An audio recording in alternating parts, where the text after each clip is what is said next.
Okay, guys, I'm going to make a prediction about the future of real estate that a lot of you are not going to like, and it has to do with this article, which I so agree with. And that is that I believe that feedback coming from a buyer's agent to the seller's agent about the property the buyer viewed is going away. And by the way, I think it should go away. The real estate industry has gone through one of the most contentious years in history, probably the most, with litigation and fines and all this kind of stuff, lawsuits, and most of them unjustified, I'll say. I don't agree with most of them, but it doesn't matter. What it's done is it's brought an elevated level of scrutiny to the industry, and you start to look at every part of the process and what's good and what's not.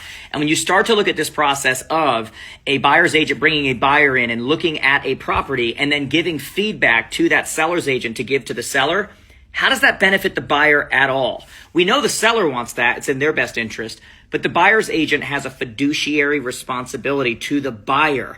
And what happens if 2 weeks later, after they move on and didn't make an offer, they now decide to make an offer? And now the seller almost has like inside baseball. They know exactly what they think of that property. How is that in their best interest?